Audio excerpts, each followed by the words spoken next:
இது வரைக்கும் நம்ம நிறைய பேய் படம் பார்த்திருப்போம். அந்த வரிசையில இதுவும் கொஞ்சம் டிஃபரெண்டான பேய் படம் தான். ஸ்டோரி ஒன்லைன் என்னன்னா, நைட் நேரத்துல எல்லாம் கதை கேட்கறது எதுக்காக?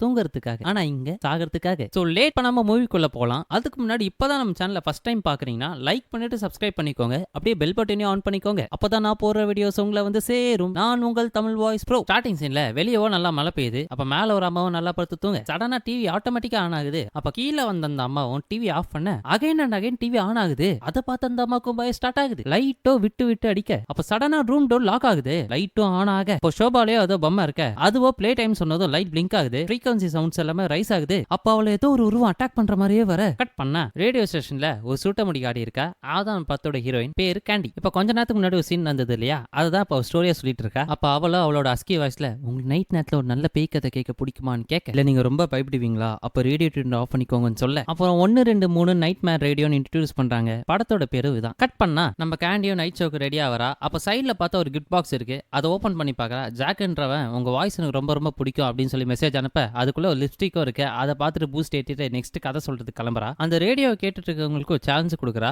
உங்களுக்கு நடந்த ஒரு பயங்கரமான இன்சிடென்ட் ஷேர் பண்ணுங்கன்னு சொல்லி ஃபோன் நம்பரை கொடுக்க அப்ப அவளும் இப்போ ஒரு பேய் கதையை கன்வே பண்றா. அப்ப இவ்வளவு ஒரு பொண்ணோட ஸ்டோரியை கன்வே பண்றா. ஒரு பொண்ணு அவ வாழ்க்கையில எல்லாமே இருக்கு, ஆனா எதையோ ஒண்ணு தொலைச்சிட்டு தேடிட்டு இருக்கான்னு சொல்லி ஆரம்பிக்க கட் பண்ணா ஒரு ஏரியாவை காட்டுறாங்க. ஆள் நடமாட்டமே இல்ல. பகல் நேரத்துல ஆள் நடமாட்டம் இல்ல. நைட் நேரத்துல அது எப்படி இருக்குமோ அந்த இடத்துல ஒரு புருஷனும் ஒரு பொண்டாட்டி மட்டும் சர்வே பண்ணிட்டு இருக்காங்க. ஸ்டடி டேபிள்ல ஒரு பொண்ணு எதையோ யோசிக்க அப்ப சடனா ஏதோ ஒரு கால் வருது. அந்த அம்மாவோ ஹலோ நாங்க எலன் போட்டோகிராஃப்ல இருந்து பேசுறோம், ஹவு கேன் ஐ ஹெல்ப்னு சொல்லி கேட்க வந்த கிளைண்ட் பிச்சுட்டு போக வெறுப்புல கிளைண்ட் ஷெட்யூல ஸ்கிரிபிள் பண்ண அங்க இருந்த காப்பியும் லேப்டாப்ல கொட்டிக்க அப்ப அவன் புருஷனும் உள்ள வரான். கட் பண்ணா வந்தவனும் லேப்டாப்பை சர்வீஸ் பண்ண இந்த பிசினஸ் ஸ்டார்ட் பண்ணி ரொம்ப நாள் ஆகுது, ஒரு ப்ராஃபிட்டும் ஏர்ன் பண்ணல, வெறும் ஒரு வருமானத்தை வச்சு இந்த ஃபேமிலியை ரன் பண்ண முடியும்னு நினைக்கிறியான்னு கேட்க அப்ப இவளையும் பேசுறது கேட்கவே இல்ல. கடுப்பான அவனும் எலன் நான் பேசுறது நீ கேட்கறியா இல்லையான்னு கேட்க அதுக்கு அவளோ நீ பேசதான் நான் கேட்டேன், கடைசியா அந்த இடத்துல நீ வீடு வாங்க போது அப்படின்னு சொல்லிட்டு உள்ள போயிடுறா. கட் பண்ணா நைட் நேரம் புருஷனும் பொஞ்சாதியும் நல்லா தூங்கிட்டு இருக்க வெளியே வர சத்தம் கேட்க புருஷனை உசுப்புது இளனு. அவனும் நல்லா தூங்க சரி என்னதான் எட்டி பார்த்தா வெளியே ஓனாய் கூட்டம் குப்பைய மேயுது. அப்படியே விடியுது. கட் பண்ணா புருஷனும் வேலைக்கு போக இவ்வளவு போட்டோ எடுக்க வெளில போக ஈவினிங்ல புருஷனும் வேலையில இருந்து வர இளனுன்னு கூப்பிட அவளை போட்டோவே மெய்மெந்து பாக்குறா. அவனோ உன் தங்கச்சி வரா அதை நீ மறண்டியான்னு கேட்க தங்கச்சியும் வர வந்தவளும் எப்படி இருக்கீங்க ஏது இருக்கீங்கன்னு கேட்டுட்டு இளன் பிசினஸ் எப்படி போகுதுன்னு கேட்க அதுக்கு அவ்வளோ சைலண்டா இருக்கா. தங்கச்சியும் நீ அட்வர்டைஸ்மெண்ட் கொடுக்கணும் அப்பதான் நீ பண்றது வெளியே தெரியும் சொல்லிட்டு இருக்க அவளோ ஏதோ யோசிச்சுட்டு இருக்க. அப்ப புருஷனும் எலன் கூப்பிட மெய்மந்து போய் நிக்கிறா. கட் பண்ணா உனக்கு என்ன ஆச்சுன்னு கேட்க இவங்கள தூங்க போயிடுறாங்க. பக்கத்துல எலனை காணா. பார்த்தா வெளியவோ நல்ல மழை. இவ்வளவு கேமராவோட நிக்க அப்ப சடனா ஏதோ ஒன்னு இவளை பாக்குற மாதிரி காட்ட இவளும் புருஷனுக்கு சந்தேகம் வராது போல வந்து பத்துக்கிறா. கட் பண்ணா அதே மாதிரி நைட் டைம் புருஷனும் முழிக்க பக்கத்துல இருந்த எலனையும் காணா. அப்ப அவனும் கத்தி கத்தி பாக்குறான், ஒரு ரெஸ்பான்ஸ் இல்ல. அப்ப சும்மா கேமரா எடுத்து பார்த்தா ஏதோ ஒண்ணு தப்பா இருக்கு. விடியுது. பக்கத்துல ஒண்ணுமே நடக்காத மாதிரி எலன் தூங்க அப்ப புருஷனும் உசுப்ப அப்ப தூங்குற மாதிரி எலன் நடிச்சிருக்கா. இவ்வளோ சட்டை கிழிச்சுன்னு ஏதோ ஒரு மிருகம் மாதிரி பிஹேவ் பண்ண இவனும் ஓடி போய் பிடிக்க ட்ரை பண்றான். அவளும் எஸ்கேப் ஆகிறா. இவனும் கோவத்துல கத்த கட் பண்ணா புருஷனும் பாக்குறான் வருவான்னு. போனவ தான் என்ன ஆனானே தெரியல. புருஷனும் மிஸ்ஸிங் போஸ்ட் அடிச்சு ஒட்ட ஆரம்பிக்கிறான். இரவு பகல் விடாம தேட இப்போ ஒரு நாள் நைட்டு ஏதோ ஒண்ணு இவன் காரை சடனா கிராஸ் பண்ண இவனும் வீட்டுக்கு வந்துறான். உடனே இப்ப இவனை சுத்தி ஒரே கிரீப்பியான விஷயங்களா நடக்குது. நைட் ஆனா வீட்டை சுத்தி ஒரு ஓனாய் கூட்டமே நின்னு கத்த இவனும் பயப்பட ஸ்டார்ட் பண்றான். இவனும் கன்ஃபியூஷன்லயே சுத்திட்டு இருக்க அப்ப சேம் நைட் சத்தம் கேக்குது. டோர் ஓபன் பண்ணி பார்த்தா ஒரு ஓனாய் இவனே பாக்குற மாதிரி இருக்கு. அவனும் பாக்குறான். அப்படியே கத்த கட் பண்ணா இது எல்லாமே கேண்டி சொன்ன கிரீப்பி ஸ்டோரிஸ். அவளோ லிப்ஸ்டிக் போட்டுட்டு இருக்கா. அதுவும் இது யாரு குத்துதுன்னு தெரியுதா? நம்ம ஜாக்கு. அப்படியே வழக்கம் போலதான் மணி 1 ஆகுது. நீங்க கேட்டுக்கொண்டு இருப்பது நைட் மேர் ரேடியோ, நீங்க கால் பண்ணி வேண்டிய நம்பர்னு சொல்ல அப்ப கரெக்டா ஒரு கால் வர பார்த்தா ஜாக்கு நம்ம கேண்டிக்கு இப்போ வரைக்கும் தெரியாது அவன் தான் கிஃப்ட் பண்ணானு. இப்ப நம்ம சுருட்டமுடி காடியோ ஒன்டாச்சு கதை இருக்கான்னு கேட்க என்கிட்ட கதை இருக்கு ஆனா நான் ஒன்ன பார்த்து தான் சொல்லுவேன்னு சொல்ல என்ன பார்த்து சொல்லுவியா? ஆமா நான் ஒன்னு பார்த்துட்டு இருக்கேன் அப்படின்னு சொல்றான். இப்ப அவளோ இப்ப நான் எந்த கண்ணா கரெக்டா பிளிங்க் பண்றேன்னு சொல்லு பாப்போம். லெஃப்ட் கண்ணா ரைட்டு கண்ணா? அதுக்கு அவனும் நான் அந்த அளவுக்கு டிஸ்டன்ஸ்ல இல்லையான்னு சொல்றான். அதுக்கு அவளோ இன்னைக்கு நீ தானே எனக்கு கிஃப்ட் சென்ட் பண்ணன்னு கேட்க ஆமா நான் தான் அனுப்புறேன், இன்னைக்கு நீ அதை யூஸ் பண்ணதானு கேட்க அவ்வளோ ஷாக் ஆகுறா. நீ என்ன ஸ்டோரி வச்சிருக்க சொல்லுன்னு சொல்லி டாபிக்கா மாத்துறா. அப்ப அவனும் அப்ப நீ யூஸ் பண்ணல அப்படிதானே? அவ்வளோ அவாய்ட் பண்ணிடுறா. தேங்க்ஸ் ஃபார் காலிங்னு. கட் பண்ணா ஒரு விளையானு கோக் குடிச்சுக்கிட்டே டிவி ஆன் பண்றான். டிவியோ பிளிங்க் ஆகுது. அப்ப வீட்டுக்கு வெளியே யாரோ ஒரு பொண்ணை விரட்டிட்டு ஓடுற மாதிரி தெரிய இவனும் வீட்டை விட்டு வெளியே வந்து பாக்குறான். அப்ப திரையில பார்த்ததோ நிஜத்துல நடக்குது. Just miss. இந்த சீரியல் இவனை கொலை பண்ண வருவான். கரெக்டா வீட்டுக்குள்ள வந்துடுறான். உள்ள வந்தோன்னு பதட்டத்துல டிவி ஆன் பண்றான். ஸ்கிரீன்ல பார்த்தா இப்ப அவனே தெரியறான். அப்ப அந்த சீரியல் கில்லர் கரெக்டா அவன் ஸ்கிரீன்ல சாவடிக்க ரியல் லைஃப்ல செத்து போறான். கட் பண்ணா கேண்டியும் உனக்கு நடந்த ரியல் ஸ்டோரியை சொல்லுப்பா, இந்த ஸ்டோரி நல்லா தான் இருக்கு அப்படின்னு சொல்ல அதுக்கு அவனும் இதுதான் என்னோட ரியல் ஸ்டோரின்னு சொல்றான். அதுக்கு அவ்வளோ தேங்க்ஸ் ஃபார் காலிங் கட் பண்ணிடுறா. இப்ப மணியும் 2 கால் பண்ணுடா கண்ணுன்னு சொல்ல அப்ப அகைன் நம்ம ஜாக் கால் பண்றான். அப்ப நம்ம கேண்டியும் ஒன்ட்ட வச்சு ஸ்டோரி இருந்தா சொல்லுன்னு சொல்ல அவனு ஸ்டோரியை சொல்றான். பட் அது அவங்க 2 பேருக்குள்ள நடந்த பர்சனல் ஸ்டோரி. அதை இந்த ரேடியோல சொல்லும் போது அவளும் டென்ஷன் ஆகிறா. அப்படியே பிரேக் விட்டுறா. சிகரெட்டையும் பத்த வைக்கிறா. பின்னாடி பார்த்தா யாரோ போற மாதிரி இருக்கு. ஒரு பழைய காலத்து ரெஸ்ட்ரிக்டட் ஹாஸ்பிட்டலுக்குள்ள 2 பேர் உள்ள போறாங்க. உள்ள வந்தவங்கள சுத்தி முத்தி பார்த்துட்டு இருக்காங்க. அப்ப அந்த அம்மா தான் கைடு போல. ஆனா அதுவே பயப்படுது. இந்த அம்மாவோ இந்த ஹாஸ்பிட்டல் ஒரு 5 வருஷத்துக்கு முன்னாடி தான் மூடினாங்க. நீங்க ஒரு வேளை எங்களை படத்துல யூஸ் பண்ற மாதிரி இருந்ததுன்னா இந்த ஹாஸ்பிட்டல நாங்களே உங்களுக்கு ரெனோவேட் பண்ணி கொடுப்போம்னு சொல்ல, இல்ல பரவாயில்ல எனக்கு இந்த ஹாஸ்பிட்டல இப்படியே பார்க்க தான் பிடிச்சிருக்குன்னு சொல்றான். இந்த அம்மாவும் ஹாஸ்பிட்டலோட வரலாறுலாம் சொல்லுது. இங்க வந்து 2 ஃப்ளோர் இருக்கு. ஒவ்வொரு ஃப்ளோர்லயும் 2-3 நர்ஸை நாங்க போட்டுருவோம். அவங்களும் ஒரு 4-5 பேஷண்ட் தான் பாத்துக்கிற மாதிரி இருக்குன்னு சொல்லிட்டு வர, கூட வந்தவனும் இவன் சொல்றதை கேட்காம இந்த இடம் ரொம்ப பெருசா இருக்கு அப்படின்னு சொல்லிட்டு வர, அதுக்கு அவ்வளோ ஆமா 3 வார்டு 5000 ஸ்கொயர் ஃபீட்னு எக்ஸ்பிளைன் பண்ணிட்டு வர, கூட வந்தவனும் இந்த இடத்துக்கு என்னதான் ஆச்சு, எதுக்காக இந்த இடத்த ரெஸ்ட்ரிக்ட் பண்ணி பேன் பண்ணாங்கன்னு கேட்க,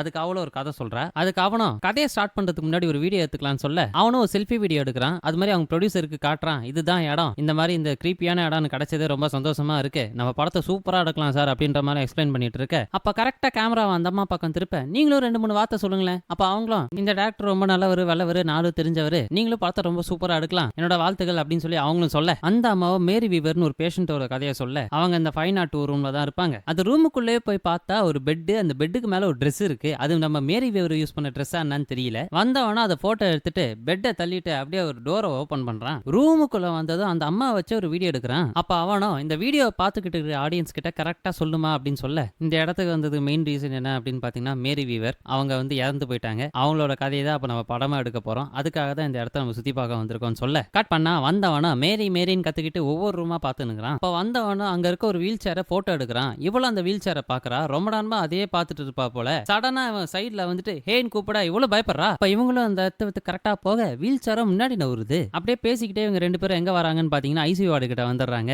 வந்து பார்த்தா கீழே ஒரு போட்டோ கிடக்குது. அந்த போட்டோ எடுத்து பார்த்தா இவ எக்ஸ்பிளைன் பண்றா, இந்த ஊருக்கு ஒரு டாக்டர், அந்த டாக்டர் தான் எங்க தாத்தா. இப்ப கூட வந்தவனும் மேரியோட குழந்தைய கொண்டது இந்த டாக்டர் தானான்னு கேட்க, அதுக்கு அவளோ எங்க கொள்ளு தாத்தா தான் சொல்ல, வீலுன்னு சத்தம் கேக்குது. விஷயத்தை புரிஞ்சுக்கிட்ட இவ்வளோ இங்க இருந்து நம்ம போயாகணும், இல்லன்னா நம்ம உயிருக்கே ஆபத்துன்னு சொல்ல, இவளும் உளறிட்டு கத்திட்டு இருக்கான். அவளோ இங்க இருந்து கரெக்டா ஓட, அப்ப இவனை யாரும் கீழே தள்ளி விடுற மாதிரி இருக்கு. போன் லைட் அடிச்சுக்கிட்டு யாரு யாரு யாரு யாருன்னு கத்த, கரெக்டா மூஞ்சுக்கு நேரா வந்து மேரி நிக்க, இவனும் காலி ஆகிறான். இந்த அம்மாவோ பயத்துல அங்கிட்டு இங்கிட்டு ஓடிட்டு இருக்க, முன்னாடி ஒரு பொம்மை, பின்னாடி ஒரு உருவம். மேரியும் என் குழந்தைய எனக்கு திருப்பி கொடுன்னு அஸ்கி வாய்ஸ்ல சொல்ல, இதை கேட்ட இவ்வளோ தலை தெரிக்க ஓட, அப்ப கரெக்டா ஒரு ஜன்னல் டோரை கண்டுபிடிக்க, அதை உடச்சி எப்படியாச்சும் எஸ் ஆயிடலாம் நினைக்க, இவ கேட்ட நேரம் பாதி உடம்பு தான் உள்ள போயிருக்கு, மீதி உடம்பு மாட்டிச்சு. பின்னாடி வந்த பேயும் உள்ள கரெக்டா பிடிக்க, வந்த பேயோ என் குழந்தைய திருப்பி கொடு, என் குழந்தைய திருப்பி கொடு அப்படின்னு கத்திக்கிட்டே அந்த கதவை மூட, இவ்வளவு அந்த கதவை விடக்கலே மாட்டி செத்து போறா. கட் பண்ணா ஆனாருன்னு காட்டுறாங்க. கேண்டியும் கண்ணு நீ சொல்றதுனால நம்ப முடியலன்னு சொல்ல, அதுக்கு அந்த பர்சனும் நான் என் மேல சத்தியமா சொல்றேன்னு சொல்ல, நீங்க சொன்ன அந்த விண்டோ சீன் வரைக்கும் என்னால அக்செப்ட் பண்ண முடியுது, பட் கிளைமேக்ஸ் என்னால அக்செப்டே பண்ணிக்க முடியாதுன்னு சொல்ல, சத்தியமா எனக்கு என் ஃப்ரெண்டோட ஃப்ரெண்டு சொன்னாங்கன்னு சொல்ல, மரியா உங்க ஃப்ரெண்டோட ஃப்ரெண்ட் நேம் சொல்லுங்க அப்படின்னு கேட்க, இல்ல எனக்கு தெரியல. அப்ப நீங்க ஒண்ணு பண்ணுங்க, உங்க ஃப்ரெண்டோட நேம் என்னன்னு தெரிஞ்சுட்டு வந்து சொல்லுங்க, அதுக்கப்புறம் நம்ம பேசலாம்னு சொல்லி காலை கட் பண்ண, நல்ல நல்ல ஆரோ ஸ்டோரிஸ்லாம் நான் கேட்டுட்டு இருக்கேன், இருந்தாலும் நீங்க சொல்ற ஸ்டோரியை கேட்க நான் ரொம்ப ரெடியா இருக்கேன், அதனால இந்த நம்பர் கால் பண்ணுங்கன்னு சொல்ல, ஓகே அனதர் கால் வந்திருக்கு யாருன்னு பாப்போம்னு சொல்லி கால் அட்டன் பண்ணா நம்ம ஜாக்கு. கால் எடுத்த நம்ம கேண்டியும் ஆடியன்ஸ் எதிர்க்கு அசிங்கமா பேசுறா. அப்புறமா ஒரு அப்பாலஜிஸை போட்டுட்டு ஒரு 1/2 hour பாட்டு கேளுங்கன்னு சொல்லி ஒரு பாட்டையும் போட்டுட்டு அப்படியே ஒரு தம்மையும் பத்த வைக்கிறா. டென்ஷன் ஆன இவளும் போலீஸுக்கு கால் பண்ணா லேண்ட் லைன் கட் ஆகுது. அப்ப கண்ணாடிக்கு வெளியே ஒரு மொட்டையன் பீர் பாட்டலோட நிக்க, லெப்ட் கையில பார்த்தா ஒரு ராடு. இவ்வளவு பயப்பட அப்ப ரூமை விட்டு தலை தெறிக்க ஓட, அப்ப கரெக்டா வாஷ்ரூம்ல போய் லாக்கும் பண்ணிக்கிறா. அப்ப நம்ம மொட்டையன் ஜாக்கும் அப்படியே பொறுமையா நடந்து வந்து கேண்டி இருக்க பாத்ரூம் கிட்ட நின்னு, கேண்டி நீங்க தான் இருக்க தெரியும், நான் இப்போ உனக்கு கதை சொல்ல போறேன் அப்படின்ற மாதிரி சொல்றான். இப்ப இங்கேயோ கொஞ்ச நாளுக்கு முன்னாடி என்ன நடந்ததுன்னு காட்டுறாங்க. ஒரு ராத்திரி நேரம் இதுவா நம்ம சுருட்ட முடிக்காரி அப்படின்ற மாதிரி தான் இருக்கு. கேண்டியும் அவன் தங்கச்சியும் கார்ல லாங் டிரைவ் போக, காரோ கரெக்டா ஒரு கடை கிட்ட நிக்க, கேண்டி கார் கிட்டே வெயிட் பண்றா. தங்கச்சி மட்டும் கடை கிட்ட போறா. கடையோ மூடி இருக்கு. டோர் லாக்க இழுத்து பாக்குறா, திறக்கவே இல்ல. அப்போ ஒரு கருப்போனா ரத்த கொடையோட வந்து நம்ம கேண்டியை தூக்கின்னு போக, பதறி போனவளுக்கு என்ன பண்றதுனே தெரியல. காருக்குள்ள உட்காந்துக்கிட்டு போலீஸ் கால் பண்றா. அப்ப கருப்போனா அந்த காரை கரெக்டா பாத்தார. அங்கேயே ஒரு கார் சேசிங் நடக்குது. கேண்டிக்கு இப்போ வரைக்கும் ஒரு விஷயம் புரியவே இல்ல, அவ தங்கச்சி எப்படி காப்பாத்த போறான்ட்டு. அவளை துரத்திட்டு வந்த காரும் ஒரு மூலையில நிக்க, கேண்டியோ போய் பாக்குறா, தங்கச்சி செத்து போயிருக்கா. அந்த கருப்பன் எல்லாருமே அவுட்டு போல. கட் பண்ணா எந்த ஒரு விஷயம் தெரியாம அறகுறையா நம்ம ஒரு ரத்த விட்டு ஓடி வந்துடக்கூடாது. சரி இப்ப பேசி என்ன பிரயோஜனம், நீ சாவ ரெடியா இருக்கியா அப்படின்ற மாதிரி அவ வெளில இருந்து கத்த. அப்ப மொட்டையனும் 2 ஆப்ஷன் கொடுக்குறான். நீ டோரை திறந்த அப்படின்னா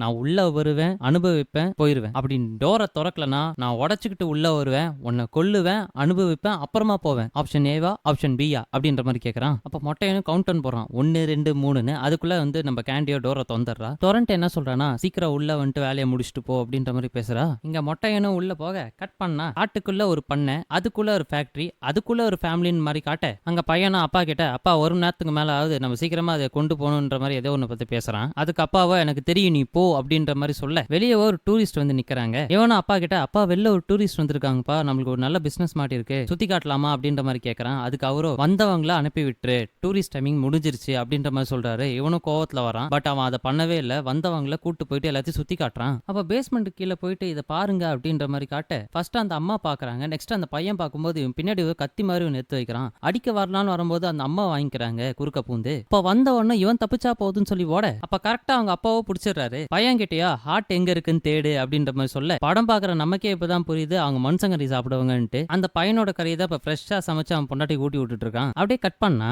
நம்ம கேண்டியோ ஜாக் சாவடிச்சுட்டு அப்படியே மாசா ரத்தத்தோட வந்து உட்கார்றா. இப்ப மணியும் 3. எனக்கு எப்பயுமே வழக்கம் போல கதை சொல்லி முடிக்கதான் பழக்கம். ஆனா இந்த நான் கதை சொல்ல போறது இல்ல. ஏன்னா இது night Meir radio with horror stories அப்படி சொல்லி இந்த படத்தையும் முடிக்கிறாங்க. இந்த படம் எப்படி இருந்தது கமெண்ட் செக்ஷன்ல கமெண்ட் பண்ணுங்க. இந்த மாதிரி நிறைய வீடியோஸ் பார்க்கணும்னு நினைச்சுன்னா தமிழ் வாய்ஸ் ப்ரோ சப்ஸ்கிரைப் பண்ணிக்கோங்க.